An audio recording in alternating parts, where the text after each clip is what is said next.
Niaga AWANI 3 tahun selepas rakyat Britain mengundi untuk keluar dari Kesatuan Eropah. Hari ini, Brexit mungkin memasuki bab yang baru. Setengah jam yang lepas kira-kira, undian telah pun dibuka di Britain untuk menentukan hala tuju kepimpinan Britain untuk penggal akan datang dan sudah tentu ke mana hala tuju Brexit tahun depan.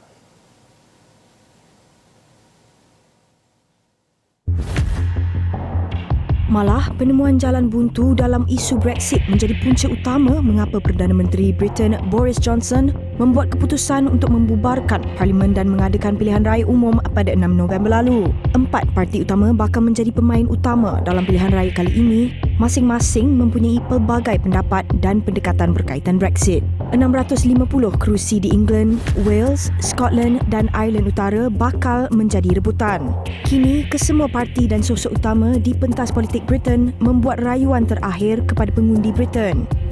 What is it that we're going to do? We're going to get Brexit done. We're going to get Brexit done. He'd have another referendum on the EU. That's what he would do.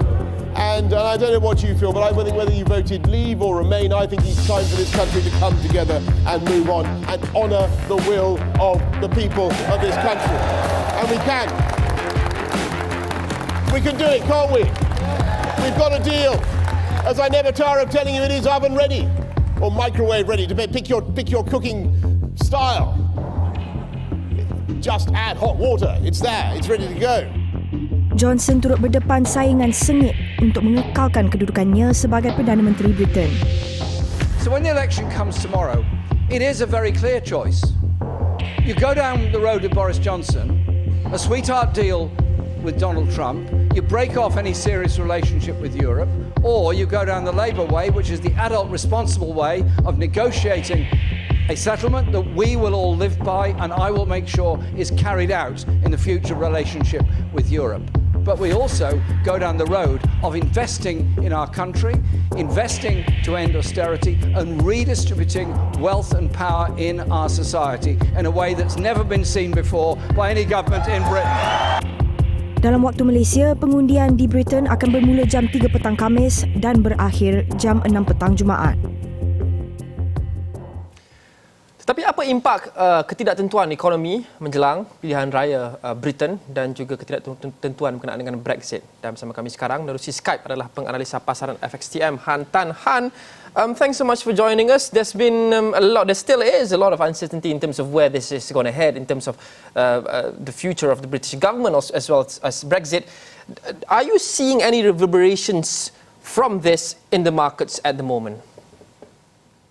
Yeah, look, in recent days, you've got the pound that has reacted to these polls done on potential voters there, and the pound has seen some gyrations, based on what these surveys have actually produced. But then, broadly speaking, it has remained elevated above that 130 level because the base case that markets are pricing in is that they expect an outright majority on the part of the Conservatives, that's the party of Prime Minister Boris Johnson. So that should pave the way for Brexit to happen by that January 31st deadline. Do you see this, would that have been factored into the markets at this current moment? Do you see that already been factored in? That's right. So markets have already factored in, and so that's why we're seeing these elevated levels, like I said, above 130 against the dollar for the pound there. But then at the same time, what's interesting though, one is that in recent days, markets are beginning to doubt themselves. So they are beginning to hedge their bets. And we're seeing in the options market how we could see this surprise and unexpected result early Friday morning Malaysian time. So we have to wait and see. But it looks like the traders are certainly not discounting any outcome. We could see a surprise result tomorrow.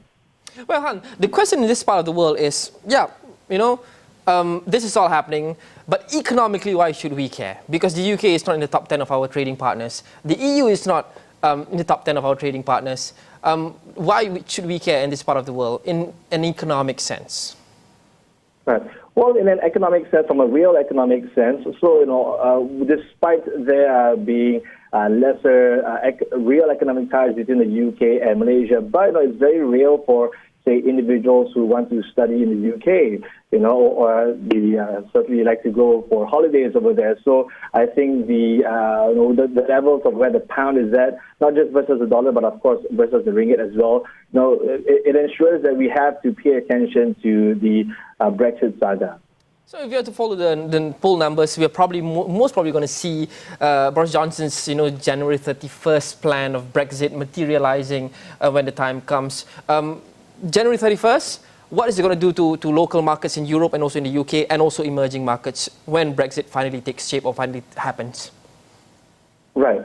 So any scenario from these elections that points to a surer and, dare we say, faster Brexit outcome, that is seen to be a pound positive scenario.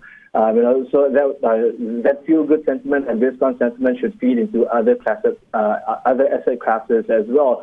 But perhaps something I failed to mention earlier was this. I think another reason why we have to keep an eye on Brexit is because it is one of several key factors that are weighing on global market sentiment. So, of course, the U.S.-China trade deal or the prospects thereof, that remains a key driver, but there are these other concerns and factors that warrant investors' attention as well, and one of them has been Brexit over the last few years.